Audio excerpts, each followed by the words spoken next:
Bonsoir mesdames, mesdemoiselles et messieurs et bienvenue à ce journal dont voici les principaux titres.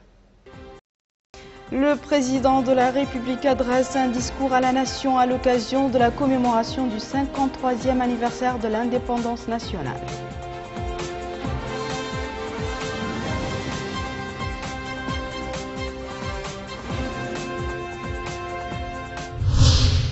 Le président de la République inaugure le système d'adduction d'eau potable et des infrastructures d'électricité dans la ville de Chami.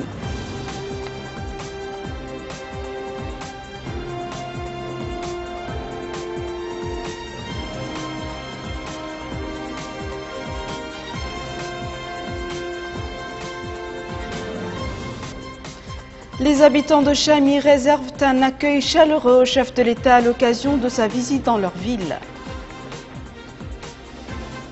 Merci de vous joindre à nous, mesdames et messieurs. Veuillez nous excuser pour ce léger retard. Nous ouvrons ce journal par le discours du président de la République, M.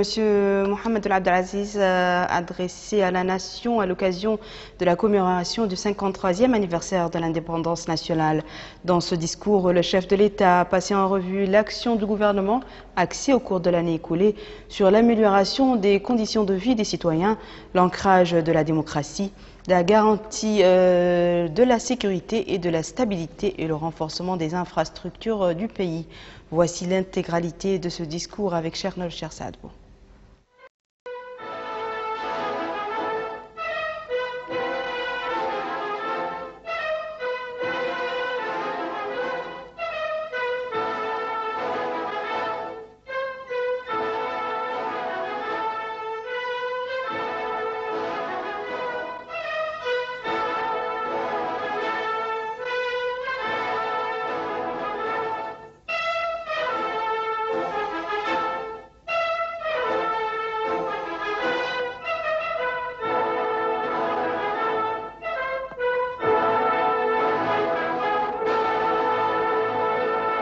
بسم الله الرحمن الرحيم والصلاة والسلام على النبي الكريم أيها المواطنون أيتها المواطنات.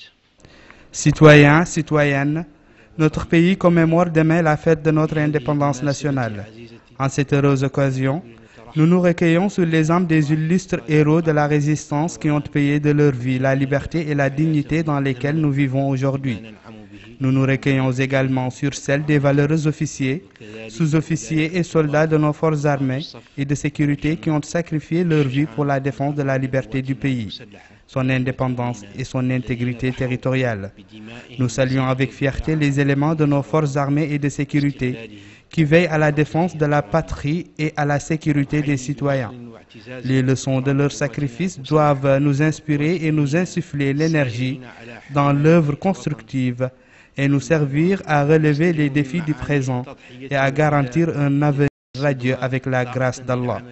Citoyens, citoyennes, partant de ce qui précède et en conformité avec ces insignes enseignements, l'action du gouvernement au cours de l'année écoulée a été centrée sur l'amélioration des conditions de vie des citoyens, l'ancrage de la démocratie, la garantie de la sécurité et de la stabilité et le renforcement des infrastructures du pays. Dans le domaine militaire et sécuritaire, l'État a veillé à ce que nos forces armées et de sécurité disposent des moyens nécessaires à leur équipement, de manière à ce qu'elles puissent s'acquitter de leur noble mission avec grande opérabilité. Cela s'est traduit par l'intensification du perfectionnement et de la formation, la fourniture de matériel logistique performant et la restructuration de l'état-major des armées, dans le cadre d'une vision stratégique de nature à leur permettre de mener leur mission de façon complémentaire et avec un haut degré de professionnalisme. Citoyens, citoyennes, le projet stratégique de réforme de l'état civil a permis, pour la première fois aux citoyens et à l'administration, l'usage de documents sécurisés à même de favoriser la mise en place de plans de développement en harmonie avec les transformations. Cela s'est également traduit dans le contexte d'ouverture politique par la garantie de transparence qui a contribué au déroulement des élections législatives et municipales dans de bonnes conditions. Dans le domaine de l'enseignement, de multiples réalisations ont été accomplies, notamment l'élargissement de la base du système éducatif, l'encouragement de la culture, de l'excellence, la diversification des contenus pédagogiques et la mise de l'accent sur les formations professionnelles et techniques pour répondre aux besoins du marché de l'emploi. De même, les interventions en matière de construction et de réhabilitation des infrastructures indispensables ont été intensifiées. C'est ainsi que les travaux de construction du complexe universitaire de Nouakchott et de l'école des mines d'Alleg sont en cours d'achèvement.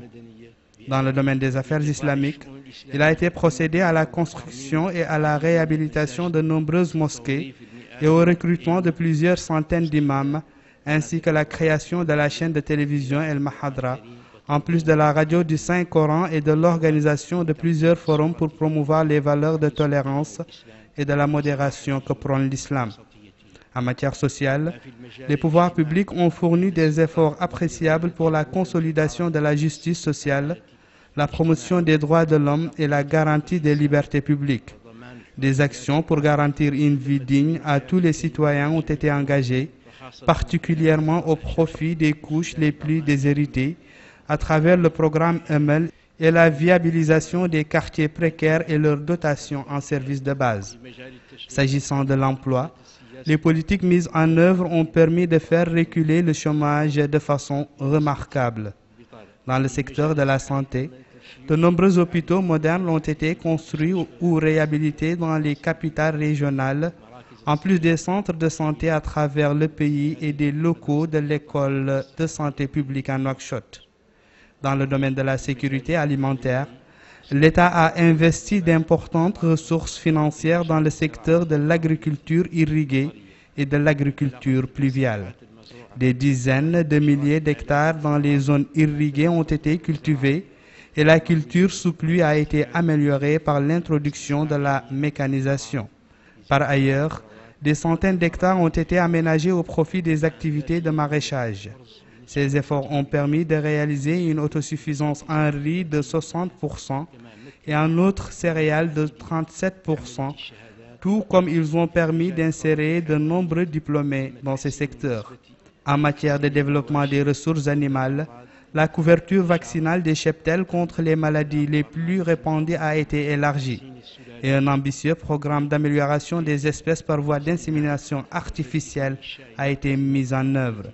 Un centre d'élevage caprin et de l'amélioration de la production a été créé, en plus du démarrage du projet laitier à Nema. S'agissant du secteur des pêches, l'accord conclu entre notre pays et l'Union européenne a permis d'améliorer considérablement les ressources du trésor public par un apport de 110 millions d'euros au titre du nouvel accord au lieu de 84 millions. Jusqu'en septembre de l'année en cours, le secteur des pêches a contribué aux revenus du trésor public par un apport de 34 milliards d'ouguiyas. La pêche industrielle a permis de créer 3 531 emplois. Par ailleurs, il a été procédé au lancement d'un projet de construction d'embarcations de pêche dont les premières seront réceptionnées au cours de ce mois. Ce projet a mobilisé un financement de 2,6 milliards d'ouguiyas. Une société nationale de distribution de poissons a été créée en vue de rendre cette denrée disponible à l'intérieur du pays et à des prix réduits au profit des franges pauvres de la population. Citoyens, citoyennes, l'État a accordé un intérêt particulier à la généralisation des réseaux d'adduction d'eau potable à toutes les villes et localités. Dans ce cadre, la réalisation d'un réseau moderne de distribution d'eau dans la ville de Nouakchott est actuellement en cours. Le taux d'exécution des travaux au niveau de ce réseau, long de 1100 km, a atteint 82% au niveau de certains de ces segments. Dans le cadre du projet Aftot Chergui, les travaux de construction d'une station de traitement de l'eau et de pose de canalisation sur plusieurs centaines de kilomètres sont en cours d'exécution. Le réseau d'adduction en eau potable de la ville de Nouadhibou, long de 101 km, a été réhabilité. Les habitants de Maqta al-Ahjar ont désormais accès à l'eau potable grâce à la construction de 3 réserves d'eau et la pose d'un réseau d'adduction long de 110 km. Des stations d'épuration des eaux ont été construites à Rosso pour améliorer la qualité de l'eau potable dans cette ville. Dans le domaine de l'énergie, le taux d'exécution des travaux du projet de production d'électricité à partir du gaz a atteint 50% au niveau de la centrale mixte d'une puissance de 120 MW qui sera réceptionnée en octobre 2014. Un accord a été conclu avec les partenaires pour la construction d'une ligne de transport électrique haute tension entre Nouakchott et Tobène au Sénégal pour l'exportation de l'excédent de production électrique vers l'espace de l'OMVS. Par ailleurs, la proportion de la production d'énergie renouvelable dans le mix de l'énergie nationale a atteint 25% au cours de cette année, suite à l'inauguration de la station Cheikh Zayed pour la production de l'énergie solaire, d'une puissance de 15 MW, et à la mise en fonction de la station hydroélectrique de Fellou, dont la Mauritanie bénéficie de 20 MW. Citoyens, citoyennes, le secteur des mines au cours de l'année en cours a contribué à hauteur de 105 milliards d'ouguiyas au revenu public. La politique de promotion de l'emploi mise en œuvre par le gouvernement a permis d'accroître le nombre des travailleurs mauritaniens dans ce secteur pour atteindre cette année 17 000 emplois. Les réformes conduites dans le secteur minier et les mesures incitatives pour l'investissement ont généré au cours des 5 dernières années une augmentation de 800% des permis de prospection minière. Dans le domaine du pétrole, l'année 2013 a été marquée par une campagne de prospection offshore et onshore et par la délivrance d'un permis d'exploitation du champ gazier Penda qui sera exploité pour la production d'électricité. En matière d'équipement et de transport, les travaux de construction du pont de Rabou et ceux de la route Lksaiba Mongol ont été achevés pendant que les chantiers de l'aéroport international de Nouakchott, de l'extension du port autonome de Nouakchott et des routes Attar, Tijikja et Kifa, Kankossa, Selibabi sont très avancés. Citoyens, citoyennes, au cours de l'année écoulée, l'économie nationale a connu un essor reconnu par les institutions économiques et financières internationales. La hausse des indicateurs au mois de septembre 2013 montre que le taux de croissance économique sera autour de 6,7% au moment où le taux d'inflation a été maîtrisé aux alentours de 4,2% grâce aux mesures prises par les pouvoirs publics pour limiter l'impact de l'augmentation des matières premières et à la mise en œuvre d'une judicieuse politique monétaire. De même, l'amélioration du climat des affaires jouit d'une attention particulière des pouvoirs publics. C'est ainsi qu'après l'adoption du Code des investissements, le ministère des Affaires économiques et du Développement a créé une direction générale pour encourager le secteur privé et faciliter la création et l'agrément d'entreprises. L'ouverture d'un guichet unique au niveau de ce ministère a permis à de nombreuses entreprises d'obtenir des autorisations d'investissement. Au cours du mois de janvier 2013, il a été procédé à la création d'une zone franche à Nouadhibou en vue d'attirer les investisseurs et de renforcer le rôle pionnier que joue cette cité dans le développement de notre économie nationale. L'élaboration d'une stratégie de développement du secteur privé sera parachevée à la fin de l'année en cours. Pour qu'elle soit mise en œuvre dès le début de 2014, ce qui favorisera une meilleure participation de ce secteur au développement économique et générera des opportunités d'emploi. Citoyens, citoyennes, la préservation de ces importants acquis nationaux qui couvrent les différents aspects de la vie tels que la sécurité, la santé, l'enseignement, les services de base, les infrastructures et la consolidation de la démocratie demeure le gage le plus sûr pour la prospérité de la Mauritanie dans un climat de paix sociale, d'unité nationale et dans un système démocratique transparent. Vive la Mauritanie, libre et prospère. Je vous remercie. عاشت موريتانيا حرة مزدهرة والسلام عليكم ورحمة الله تعالى وبركاته.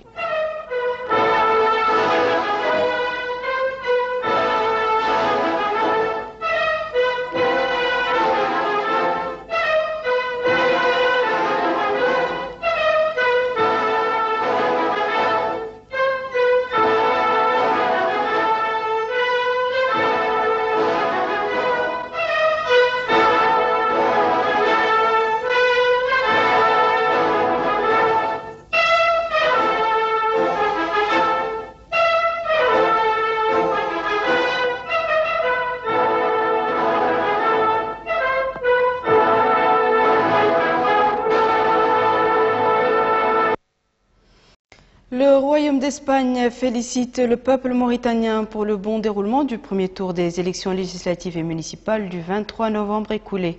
C'est ainsi que le ministère des Affaires étrangères de la Coopération a reçu par transmission du ministère espagnol des Affaires étrangères et de la Coopération un communiqué du gouvernement espagnol publié hier titré « Élections en Mauritanie ». Dans ce communiqué, le gouvernement espagnol félicite le peuple mauritanien pour le bon déroulement du premier tour des élections législatives et municipales du 23 novembre, ajoutant qu'il est persuadé que le deuxième tour, prévu le 7 décembre prochain, se déroulera dans un climat de tranquillité, de tolérance et de pluralisme. Le gouvernement espagnol précise que la Mauritanie demeure un partenaire clé de l'Espagne et insiste sur l'importance de la stabilité politique et sociale de notre pays pour l'ensemble de la région.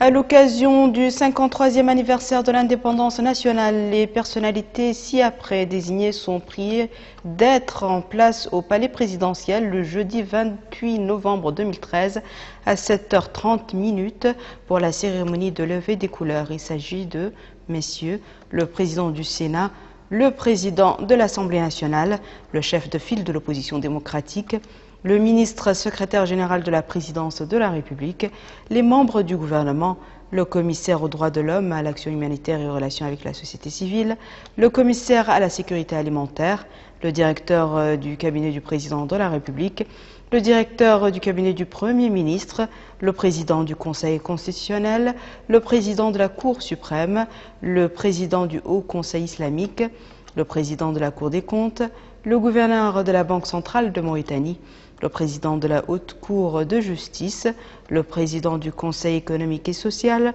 le procureur général près la Cour suprême, le médiateur de la République, les chefs de mission diplomatique accrédités en Mauritanie, le chef d'état-major particulier du président de la République, le directeur du cabinet adjoint du président de la République, le secrétaire général adjoint du gouvernement, la directrice adjointe du cabinet du Premier ministre, les chargés de mission et les conseillers à la présidence de la République, les chargés de mission et les conseillers au Premier ministère, le président de la Haute Autorité pour la presse et l'audiovisuel, le président de l'autorité de régulation, l'inspecteur général d'État, le président du Haut Conseil de la Fatwa et des recours gracieux, la présidente de la Commission nationale des droits de l'homme, le wali de Nouakchott, le président de la communauté urbaine de Nouakchott, le recteur de l'université de Nouakchott, le président de la Chambre de commerce, de l'agriculture et de l'industrie, le président de l'Union nationale du patronat mauritanien,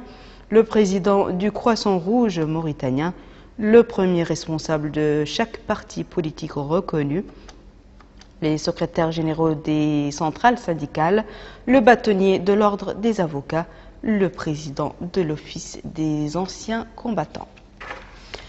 Le président de la République, M. Mohamed Abdelaziz, a regagné la capitale ce soir à l'issue d'une visite dans la Muqata'a de Chami, au cours de laquelle il a supervisé l'inauguration de plusieurs équipements sociaux collectifs importants de la Muqata'a. Le chef de l'État a été accueilli à l'aéroport par le Premier ministre, Dr Moulay Mohamed Laghdaf, plusieurs membres du gouvernement, le chef d'état-major particulier du président de la République, le wali de Nouakchott et le président de sa communauté urbaine. Le président de la République, M. Mohamed Abdelaziz, a inauguré aujourd'hui à Chami, dans la wilaya de Dakhlet Nouadhibou, un système d'adduction d'eau potable et des infrastructures d'électricité dans la ville de Chami, et ce dans le cadre des festivités marquant le 53e anniversaire de l'indépendance nationale. Plus de précisions avec Malika Nakli. Chami, dans la wilaya de Dakhlet Nouadhibou, s'énorgueillit aujourd'hui d'un système d'adduction d'eau potable et d'infrastructures électriques inauguré par le président de la République, M. Mohamed Abdelaziz. Ces inaugurations, qui, dans le cadre des festivités marquant le 53e anniversaire de l'indépendance nationale, s'inscrivent dans le cadre de l'engagement pris par le président de la République d'améliorer les conditions de vie des populations en leur permettant d'accéder aux services de base, particulièrement en ce qui concerne différentes zones du pays souffrant de la pauvreté en infrastructure. À cette occasion, le président de la République s'est informé des capacités, du fonctionnement et des moyens utilisés pour l'achèvement de ces nouvelles structures dans les meilleurs délais. M. Mohamed Abdelaziz a donné instruction afin de s'assurer de la qualité de ces infrastructures et de la rapidité de leur exécution pour rapprocher les services de l'eau et de l'électricité des populations dans les meilleurs délais. Le président de la République a ainsi visité le bâtiment de la centrale, renfermant une salle pour les batteries, les onduleurs et le groupe électrogène et une salle de commande. Le bâtiment assurera l'approvisionnement en deux types d'électricité. Le premier fonctionne à l'énergie solaire, le second, quant à lui, de caractère hybride, fonctionne au diesel et à l'énergie éolienne. Le second type d'éclairage, qui fonctionne au diesel et à l'énergie éolienne, est constitué de 19 éoliennes d'une puissance de 15 kW, d'une production totale de 285 kW. La capacité du groupe fonctionnant au diesel, quant à elle, est de 200 kW. Le président de la République et la délégation qui l'accompagne ont ainsi visité ces installations réalisées sur financement du budget de l'État. Le président de la République a inauguré également un réseau électrique qui utilise l'énergie solaire, dont la capacité est de 350 poteaux électriques sur une longueur de 5200 mètres. Le travail est déjà achevé dans 142 unités d'éclairage public. Le reste des 350 unités sera réalisé dans 8 semaines. Dans le cadre des festivités du 53e anniversaire de l'indépendance nationale, le président de la République a inauguré également un réseau d'adduction d'eau. L'enveloppe financière allouée à ce projet est d'un montant de 250 millions d'ouguiyas supporté par le budget de l'État. Le président de la République a reçu d'amples explications relatives à ce projet, constitué de 36 km de tuyaux de 200 mm de diamètre, d'un château d'eau en béton armé, de 200 m3 de 15 mètres de haut et de deux puits d'une capacité de 34 m3 à l'heure fonctionnant à l'énergie solaire. Le réseau assure 200 branchements. Il est exécuté par l'Agence d'accès universel aux services de base. À l'occasion de l'inauguration de ces installations, le ministre de l'Hydraulique et de l'Assainissement, M. Mohamed Salim El-Béchir, a exprimé sa satisfaction pour la réalisation de ces projets en un laps de temps très court, affirmant que les équipes relevant de son département ne ménageront aucun effort pour achever les infrastructures dans les meilleurs délais. Il a passé en revue les efforts déployés par le président de la République pour garantir l'accès des populations aux services de l'eau et de l'électricité dans les différentes zones du pays et notamment dans celles qui étaient jusqu'à présent ignorées. Le ministre a dit que ces réalisations s'inscrivent dans le cadre de l'engagement pris par le président de la République visant à alléger les peines des populations en leur permettant notamment d'accéder aux services de base. Il a souligné que l'Agence pour l'accès universel aux services de base se penche actuellement sur la réalisation d'un projet portant sur 15 centrales électriques, dont 10 fonctionnant à l'énergie solaire et 5 à l'énergie éolienne, ainsi que 130 centrales solaires à services multiples, précisant que son département s'emploie à la généralisation de l'utilisation de l'énergie solaire au niveau des réseaux d'adduction d'eau sur l'ensemble du territoire national. Le coût du projet des installations électriques est de 800 millions d'ouguiyas, tandis que le réseau d'adduction d'eau potable représente une enveloppe financière de 250 millions d'ouguiyas supportée par le budget de l'État. En marge de sa visite à Chami, le chef de l'État a visité une exposition des produits des coopératives féminines et d'artisanat organisée par l'Office national du tourisme ONT et l'école fondamentale de la ville qui dispense des cours pour 83 élèves avant de se rendre au centre médical au siège de l'artillerie dans d'autres locaux administratifs et militaires. Compte rendu d'Abdelrahman Hamad. Au cours de son séjour dans la Muqata'a de Chami, le président de la République a visité certains bâtiments administratifs, sécuritaires et de services publics dans cette Muqata'a. La première étape de cette tournée était l'école primaire de la ville de Chami, qui dispense depuis le début de l'année scolaire des cours à 83 élèves répartis sur 3 niveaux. Ce chiffre augmentera selon la direction de l'école après la disponibilisation des services de base dans cette nouvelle ville qui dote désormais de tous ses services. Sur place, M. Mohamed Abdelaziz a constaté la situation générale de cette école, appelant à la ponctualité, au respect des horaires des cours et au rapprochement des services de l'enseignement aux populations de Cham. La deuxième étape de cette visite était la brigade de la gendarmerie nationale dans cette Muqata'a. Ici, le président de la République s'est rendu dans les différentes composantes de cette infrastructure militaire et a reçu des explications détaillées sur la mission confiée à ce corps, à savoir la préservation de la sécurité et de la stabilité de cette zone. M. Mohamed Abdelaziz a également visité le commissariat de police et s'est informé sur les niveaux de services qu'il offre pour préserver la sécurité et la quiétude des citoyens. La coordination régionale de la société ISCAN a constitué la nouvelle étape de cette tournée. Sur place, le président de la République a suivi des explications techniques sur la mission de cette coordination et son rôle dans l'urbanisation et l'aménagement des parcelles de terrain dans cette ville. Le président M. Mohamed Abdelaziz a visité aussi le projet de la ceinture verte de la ville, exécuté par le ministère de l'Environnement et du Développement durable de long de 175 hectares. Il a en outre reçu des explications sur les mesures prises pour garantir la réussite de l'opération de reboisement pour protéger la zone contre l'avancée des dunes. M. Mohamed Abdelaziz a par ailleurs visité le siège de la garnison de l'artillerie de Chami, où il a été accueilli par le chef d'état-major général de l'armée nationale, général de brigade Mohamed Ahmed Cheikh Al-Ghazouani, accompagné des officiers supérieurs. M. Mohamed Abdelaziz a passé en revue un détachement des forces armées venu lui rendre les honneurs.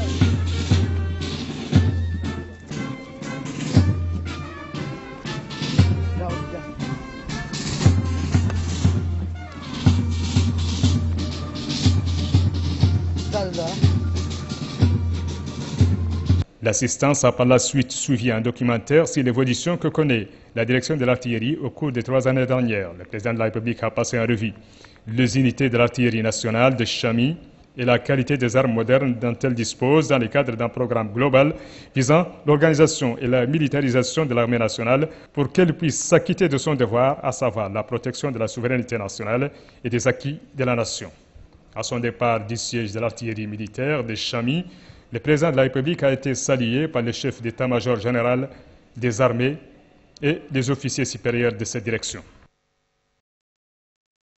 Le président de la République, M. Mohamed Abdelaziz, est arrivé ce matin à Chami. Le président de la République a été accueilli par le wali de Dakhlet Nouadhibou, M. Ahmed Waloul Ahmed Youra, le chef des états-majors généraux des armées, le général de division Mohamed Ahmed Cheikh Al-Ghazouani, le président de l'autorité de la zone franche de Nouadhibou, l'administrateur directeur général de la SNIM, les autorités administratives et les responsables militaires et sécuritaires dans la wilaya de Dakhlet Nouadhibou. Les populations de Chami ont réservé à cette occasion un grand accueil populaire au président de la République qui a salué pour la circonstance les cadres, les notables et les acteurs politiques et sociaux dans la wilaya de Dakhlet Nouadhibou venus l'accueillir.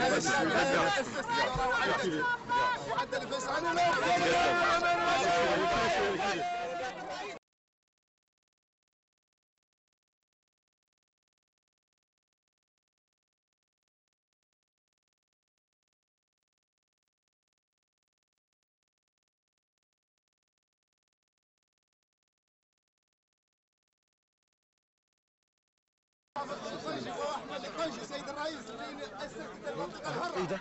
شو اللي عدى لفتره وجيزه ما تكلف ما قاس باريس لا قاس برشلونه لا قاس برشي وهذا قايد كان معاويه بيني وبينك هذه كامل حقوق الشعب الموريتاني ما يدرك مونت اللي يصير يطلع درجته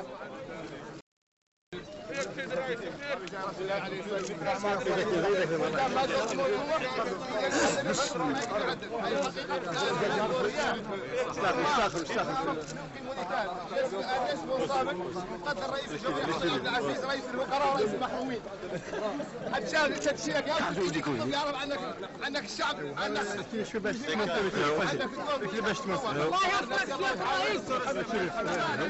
محمود صعيدك ليه؟ الانتخابات العدد ديمقراطية ولا قطعوا عدلك وشفافية مولي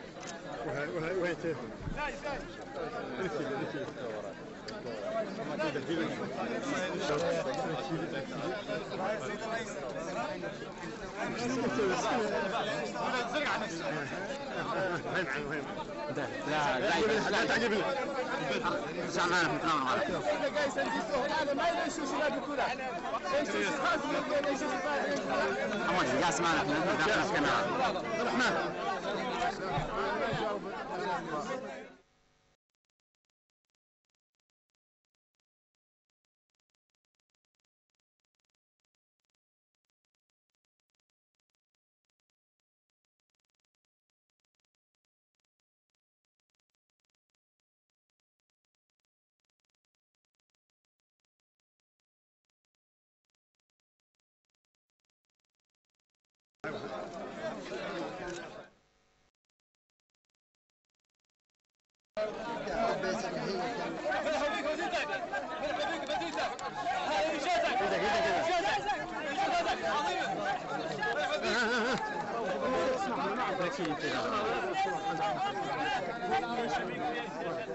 يفتح لنا طريق يفتح على الناس شوي.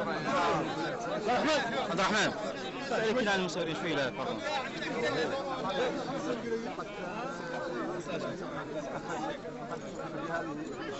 وقع بالعين في نفسك.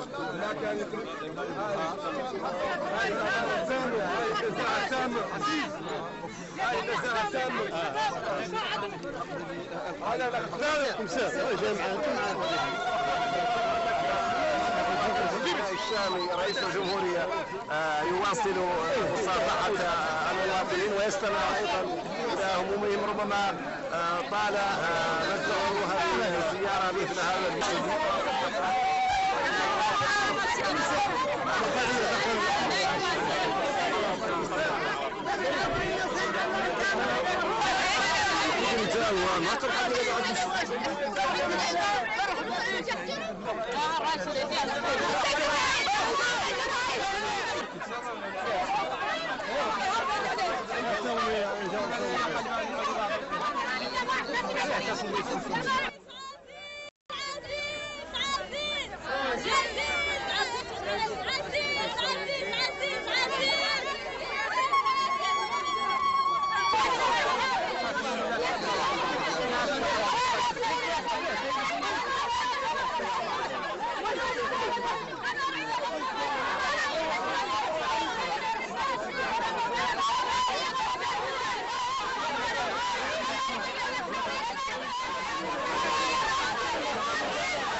Le président de la République a quitté Nouakchott ce matin en destination de Chami dans la wilaya de Dakhlet Nouadhibou.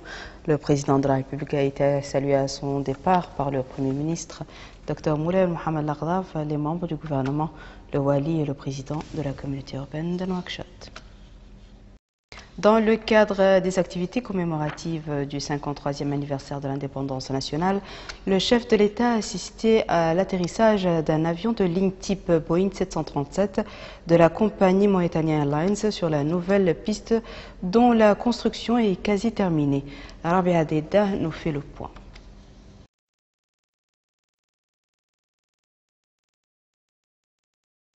2 ans, jour pour jour après la pose de la première pierre du nouvel aéroport international de Nouakchott, le président de la République, Mohamed Abdelaziz, assiste à l'atterrissage d'un Boeing 737 sur la piste du nouvel aéroport.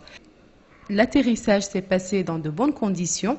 Le chef de l'État a pu sur le tarmac écouter des explications du commandant de bord de l'avion en présence du Premier ministre et de quelques membres du gouvernement et des délégations des parties concernées par ce projet. La société qui s'occupe de la construction du nouvel aéroport est la société Najah for Major Works. Le nouvel aéroport comprend une aérogare passager, une aérogare fret, 2 pistes d'atterrissage, un parking avion, un pavillon présidentiel, un bloc technique, une tour de contrôle, des bâtiments annexes pour le fonctionnement optimal de l'aéroport et des logements pour le personnel d'astreinte. Rappelons que les 2 pistes pourront accueillir des avions de nouvelle génération de type Airbus A380. Le président de la République a également coupé hier après-midi le ruban symbolique de la faculté de médecine de l'Université des sciences et techniques. Cette faculté est désormais ouverte aux jeunes Mauritaniens aspirant à faire des études supérieures de médecine. Les étudiants de médecine en Mauritanie se frottent les mains. Ils ont désormais à leur disposition une faculté flambant neuve, dotée de l'équipement didactique approprié.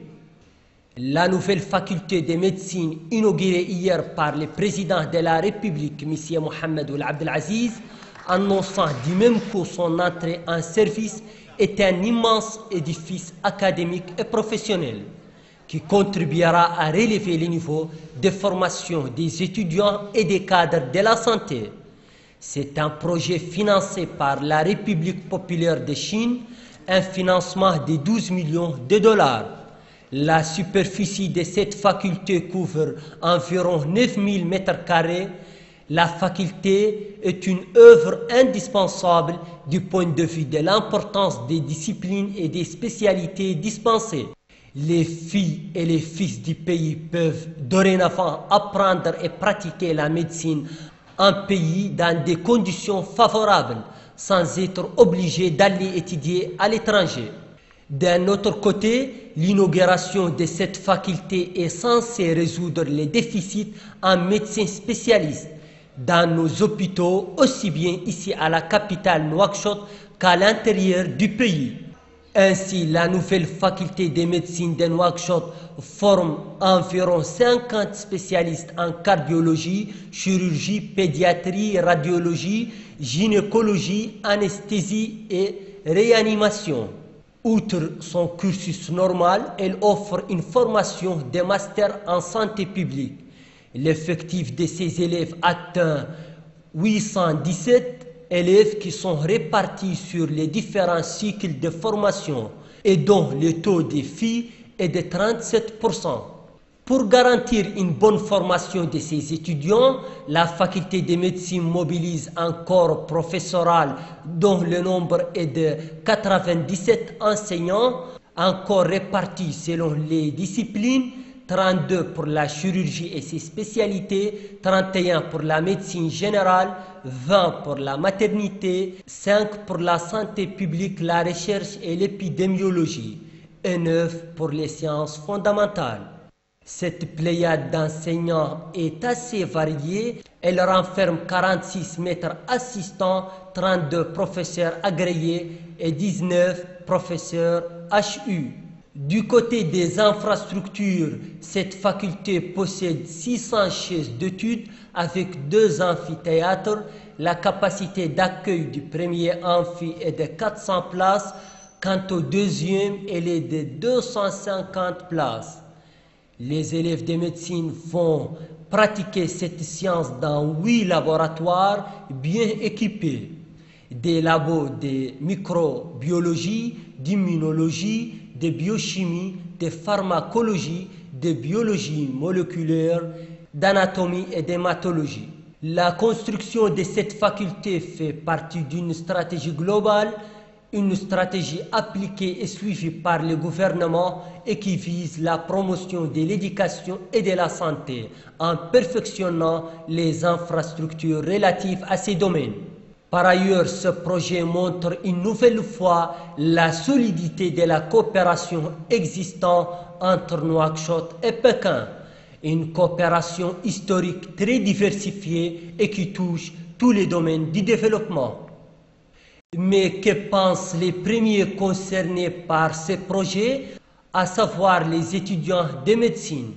L'inauguration de la faculté de médecine représente pour nous une fierté nationale. Une fierté aussi bien pour les étudiants de la faculté de médecine d'avoir une faculté moderne avec toutes les conditions internationales qui sont réunies dans cette faculté. Elle représente encore une fierté pour la population mauritanienne d'avoir une faculté capable de former des générations de médecine à l'échelle nationale pour améliorer l'état sanitaire dans notre pays. Situé dans une faculté de médecine vraiment dont les conditions étaient médiocres.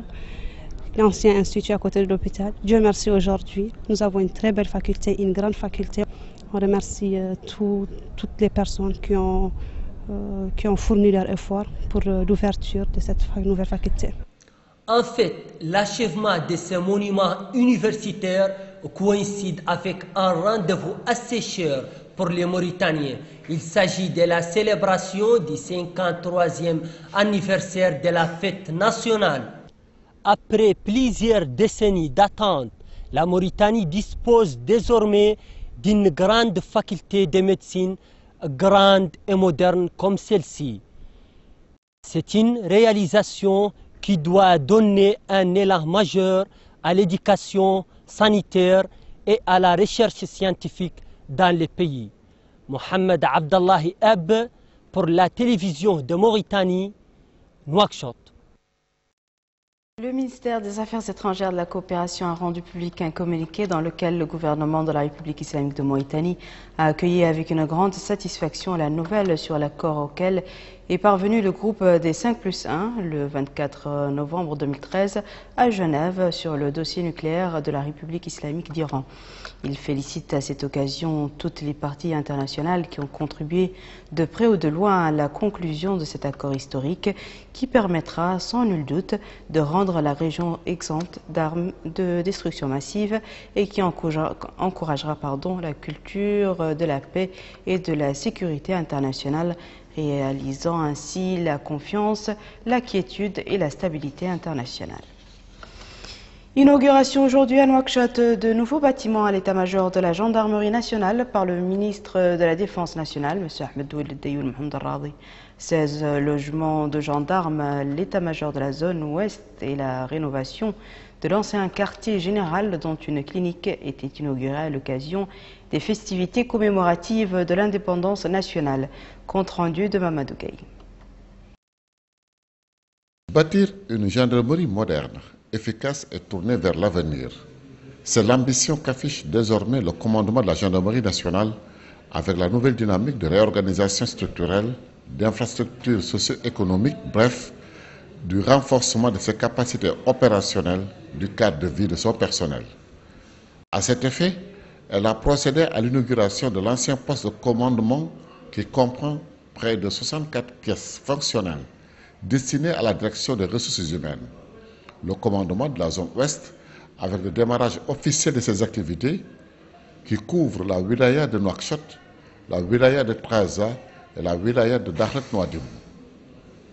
Le centre médical, doté d'un plateau technique très relevé, qui répond aux besoins en santé du personnel, et enfin 16 logements modernes qui vont améliorer sensiblement les conditions de vie des gendarmes. Ces activités qui sont déroulées sous la présidence du ministre de la Défense nationale et sous la supervision du général chef d'état-major de la gendarmerie nationale illustrent la nouvelle dynamique plus performante, mais toujours plus humaine.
Il est toujours émouvant de voir des sites de vie et de soins d'excellence prendre leur essor en vue d'offrir chaleur et réconfort dans les meilleures conditions. La nouvelle clinique de la gendarmerie nationale, qui est en mesure de prendre en charge un ensemble de pathologies diverses, offre aux professionnels de la santé la possibilité de travailler de façon pluridisciplinaire en étroite collaboration avec beaucoup de spécialistes, en mutualisant les compétences et les moyens. Le deuxième volet de cette cérémonie est lui aussi lié directement aux conditions de vie du personnel. Il s'agit de 16 logements de gendarmes. À cet égard, il me plaît de souligner qu'un réseau d'infrastructures de qualité est un facteur décisif et un déterminant essentiel de l'exécution du service. C'est la raison pour laquelle l'habitat constitue aujourd'hui une priorité du commandement. En la matière, sa politique immobilière volontariste vise de manière planifiée la substitution de l'ensemble des logements vétustes et délabrés à des logements offrant plus de confort, notamment au profit du personnel subalterne. Monsieur le ministre, honorables invités, le troisième volet est le démarrage officiel des activités de l'état-major de la zone ouest. Venant après les zones de l'Est et du centre, celles de l'Ouest et du Nord, que nous allons inaugurer après-demain, parachève une des plus importantes réformes structurelles de l'arme mise en œuvre depuis 2 ans. Enfin, nous clôturerons cette modeste cérémonie par la visite des locaux de l'ancien poste de commandement. Ceux-ci ont été entièrement rénovés dans le cadre d'une politique active de valorisation du patrimoine. Les travaux ont été réalisés après une analyse approfondie de l'état physique de l'immeuble, mais aussi de l'usage qui en sera fait et de son environnement. C'est ainsi que ce bâtiment réaménagé et son aspect extérieur modifié afin qu'il constitue un ensemble homogène avec les locaux administratifs et le nouvel état-major.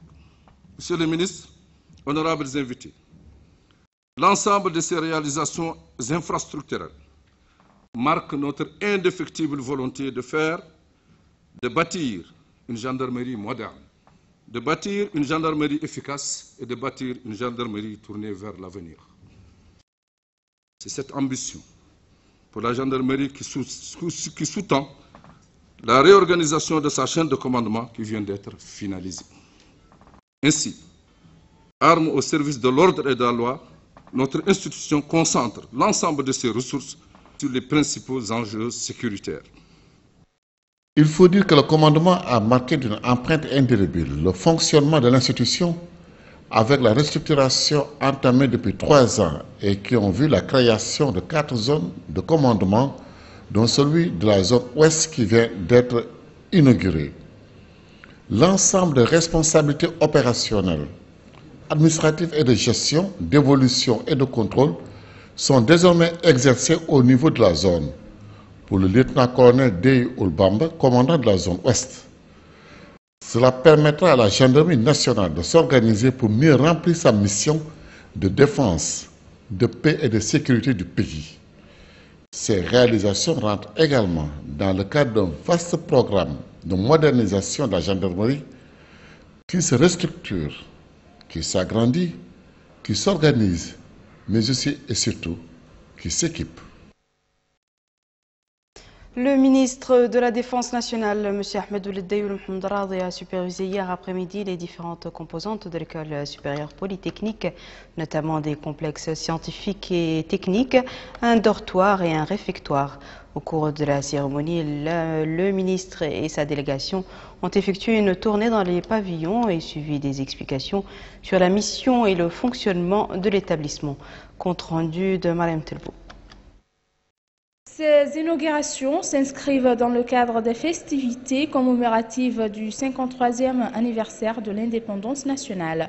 Au cours de la cérémonie, le ministre de la Défense nationale, Ahmed Ould Dayoul Mohamed Radi, et sa délégation ont effectué une tournée dans les pavillons et suivi des explications sur la mission et le fonctionnement de l'établissement. À cette occasion, le lieutenant-colonel ingénieur Mohamed Mahmoud, commandant de l'école, a exprimé sa satisfaction pour cette inauguration qui constitue un événement exceptionnel et une contribution de l'armée nationale en matière de promotion des ressources humaines. Le commandant de l'école a fait une mention particulière à l'intention du staff de formation de l'école pour leurs compétences scientifiques. La mission de l'école consiste à former des cadres militaires et civils de niveau supérieur. L'école recrute annuellement un certain nombre de candidats à la filière préparatoire, dont 30% des forces armées et de sécurité.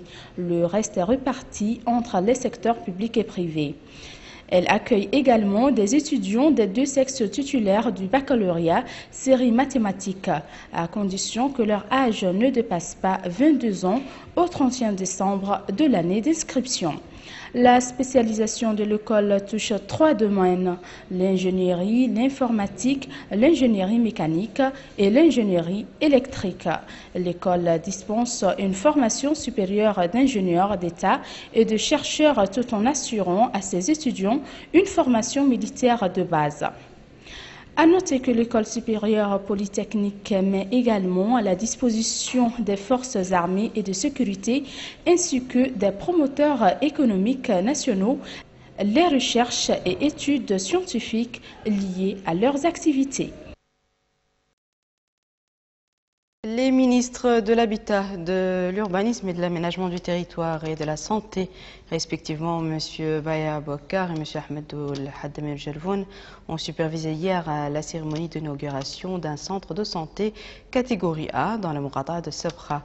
Le nouveau centre construit par le ministère de l'Habitat, de l'Urbanisme et de l'Aménagement du Territoire sur financement de l'État comporte des départements pour la maternité, les consultations médicales, un cabinet dentaire, un laboratoire d'analyse et une unité radio en plus d'un bloc opératoire avec une capacité de 20 lits. Compte rendu de Cherzin Lessem. Une santé de proximité et en service de qualité, tel est l'objet de l'inauguration de ce centre de santé de type A amélioré dans la Muqata de Sebra, co-inauguré aujourd'hui par les ministres de la Santé et de l'Habitat, de l'Urbanisme et de l'Aménagement du territoire.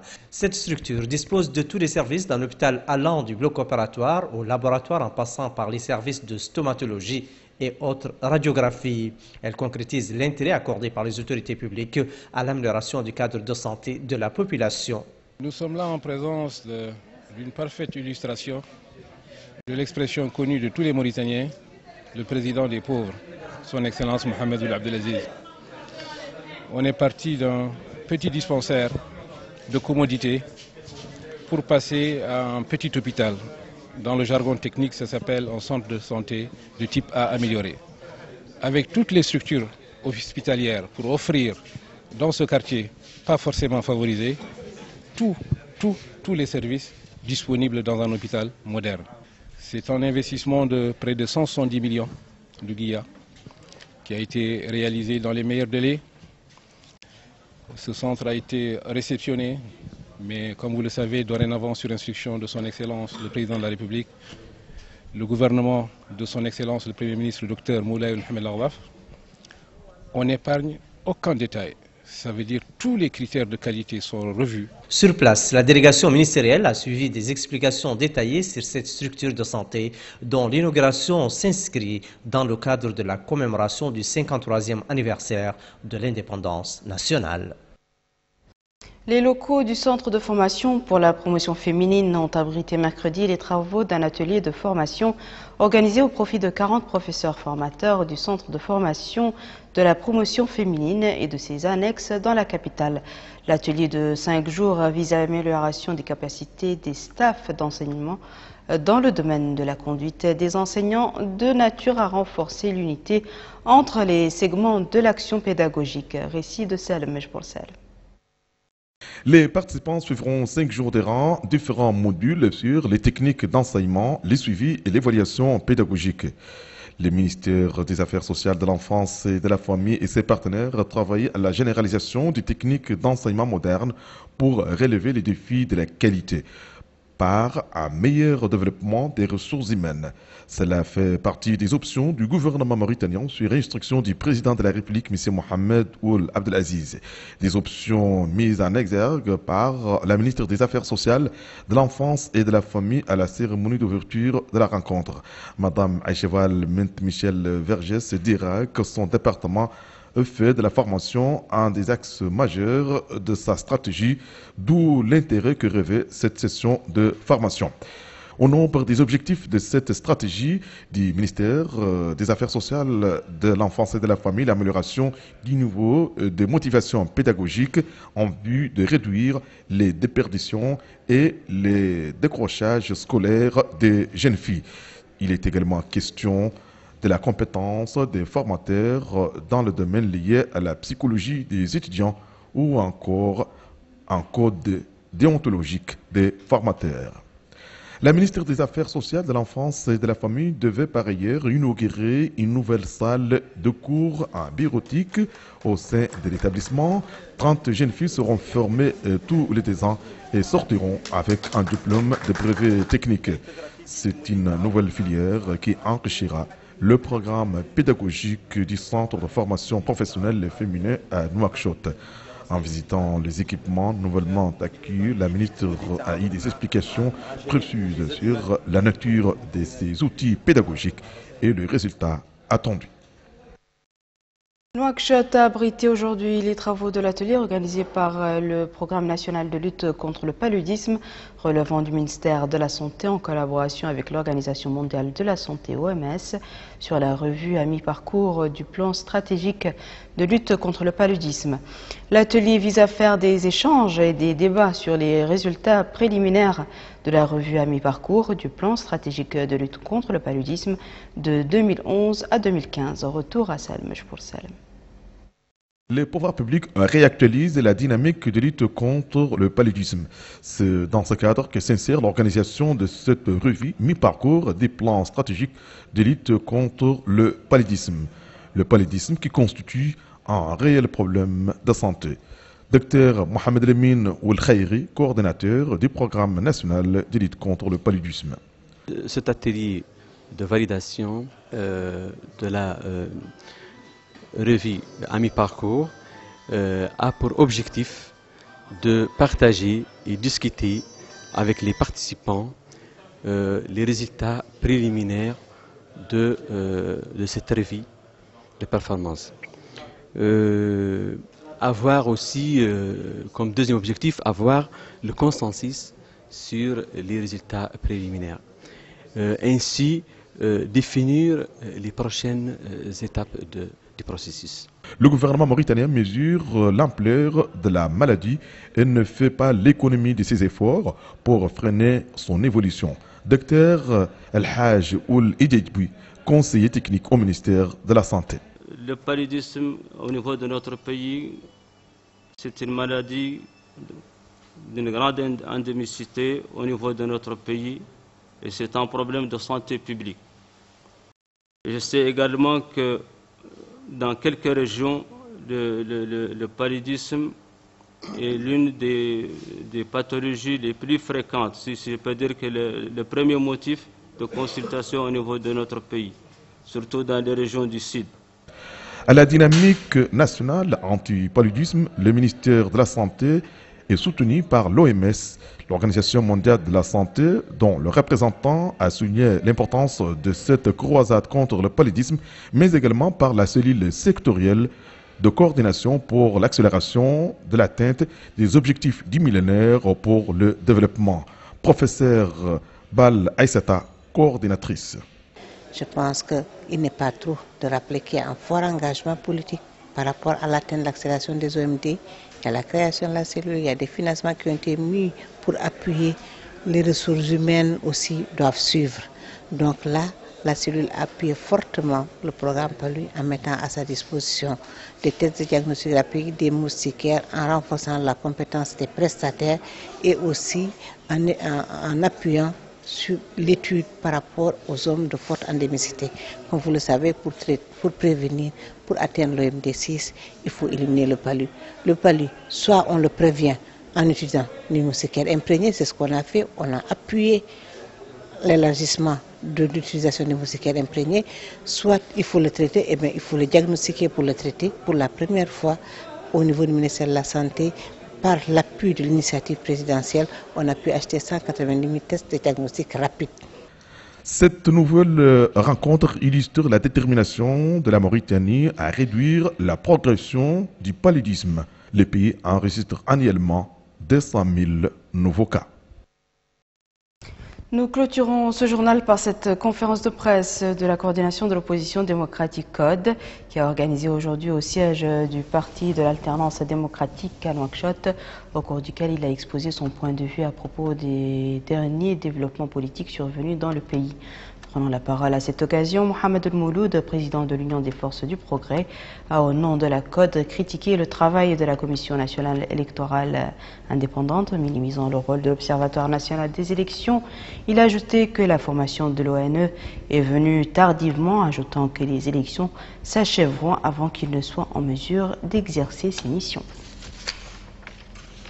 Voici, mesdames et messieurs, à présent le rappel des titres. Le président de la République adresse un discours à la nation à l'occasion de la commémoration du 53e anniversaire de l'indépendance nationale.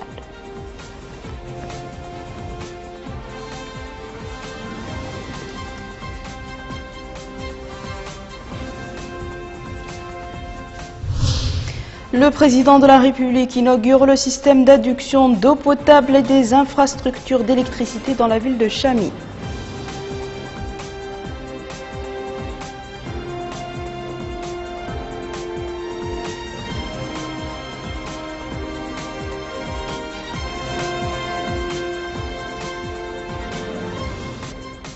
Les habitants de Chamy réservent un accueil chaleureux au chef de l'État à l'occasion de sa visite dans leur ville.